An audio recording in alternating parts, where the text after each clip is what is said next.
How's it going, everyone? I hope you're having an awesome day. Welcome to the Valentine's Day special. I'm the ChainBaker, and in today's video we're making a Fougasse. It's a French bread, and we're giving it a unique shape to fit the occasion. So let's go to the kitchen and have a closer look. Just check out that texture. This bread is so soft and light. It has got perfect shape for the Valentine's Day special.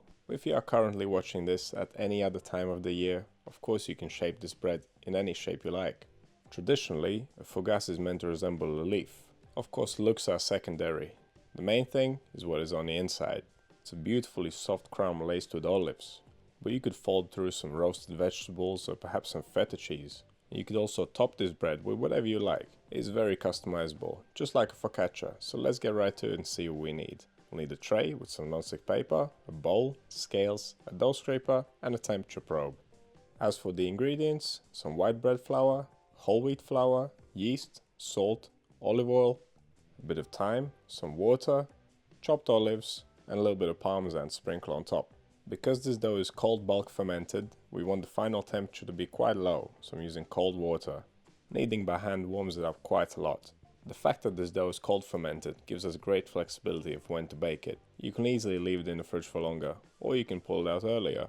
Right, grab a large bowl, add the water, yeast, salt, olive oil and the whole wheat flour. Now mix it well to dissolve the salt and hydrate the yeast, and to distribute the ingredients evenly. Once you've mixed it up, add the remaining white flour, and then grab your scraper and mix it to a dough. This is a relatively sticky dough, so after mixing it up, we're going to leave it to rest for a little bit. This resting stage will help us hydrate the flour, and it will make it easier for us to knead the dough afterwards. So once you have mixed it up, tip it out on the table and just leave it to sit for 15 minutes. And there's no need to cover it. We're going to use the stretch and fold method, so wet your hands with some water, pick the dough up by the side, stretch it against the table towards yourself and fold it over forwards. Always pick it up by the side and turn it. It will get a little bit sticky as you knead it, so every now and then stop, grab your scraper, scrape it all together and continue kneading.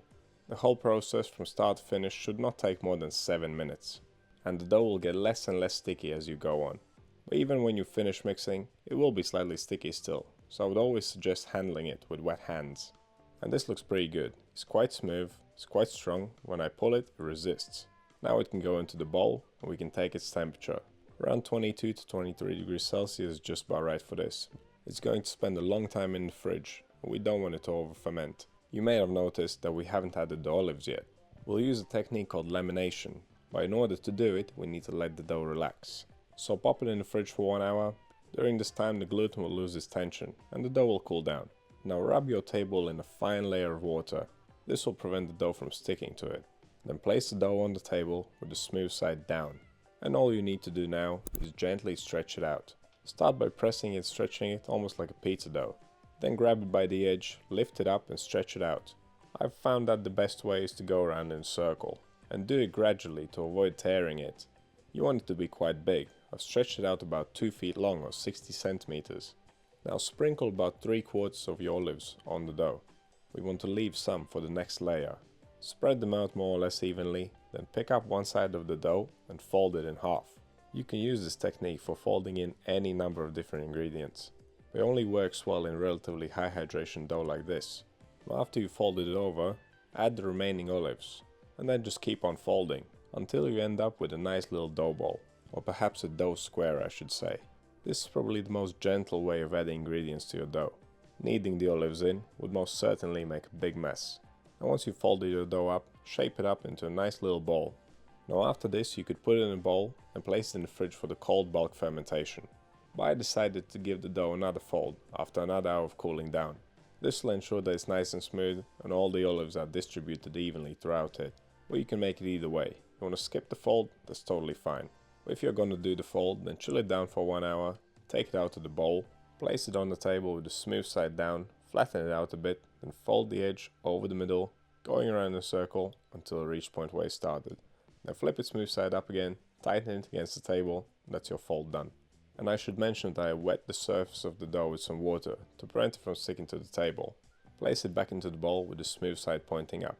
Now it can go into the fridge for the cold bulk fermentation, 12 to 18 hours. And look at that, it's puffed out quite well. Dust your dough with flour, take your scraper, release it from the bowl and pop it out on the table. Now give the bottom side a generous dusting of flour as well. And remember, this is the bottom side. So we're going to stretch it out a little bit now and then flip it upside down. The main goal now is to flatten the dough and stretch it out. And you want to already kind of get it into a heart shape. Don't stretch it too thin. Mine is about 1 foot long, which is around 30 centimeters. Now place it on a piece of non-stick paper, ready for the final fermentation. Now the reason why I haven't placed it on my tray is because I'm going to bake this on my pizza steel. If you're going to use the baking tray, place it in the tray right now. My oven only has the broiler, so using a pizza steel is a better option for me. But regardless of what you use, cover your dough and let it ferment for around 2 to 3 hours. And during the final hour of fermentation, preheat your oven. 230 degrees Celsius, fan off, and also preheat your steel if you're using one. The dough should be visibly puffed up. If your kitchen's quite cool and your dough is rising slowly, then leave it for longer. But once it's nice and puffy, we can do the final shaping. Sprinkle with herbs and then top with parmesan. But if you're not into parmesan, you can use another cheese, it's totally up to you. You could even top this like a pizza. After adding your ingredients, grab your scraper and cut some slits into the dough. The design is totally up to you. You can do as many or as little cuts as you like. You could even leave it whole, simply dimple it with your fingers, just like focaccia. But this is my method for heart-shaped design. Once you finish cutting, there's only one thing left to do. To stretch it out a little bit. Be gentle, because you don't want to deflate the dough. Pick it up gently and stretch it out. We want those cuts to stay open. And if we don't stretch the dough, they might close up again. By the way, I created a group on Flickr where you can share your bread pictures with me and other bakers. I'd love to see some heart-shaped fougasses there. You can find a link to the group in the pinned comment down below. Right, so it's baking time. Like I said, you can use a tray. I'm going to use my steel. And to transport it to the steel, I'm use my pizza peel. Now pop this bad boy in the oven. It'll take around 15 to 18 minutes, depending on your oven.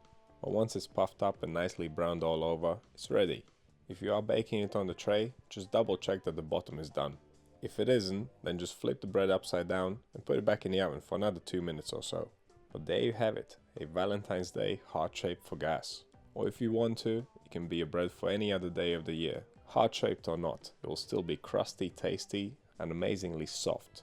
The texture of this loaf is surprisingly nice. Adding a tiny bit of whole wheat flour will do that, along with the olive oil and the cold bulk fermentation.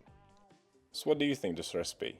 What are you going to bake on Valentine's Day? Let me know down in comments. To see more basic breads like this, click right here. But that's all I have for you today. Thank you for watching, and I'll see you in the next one.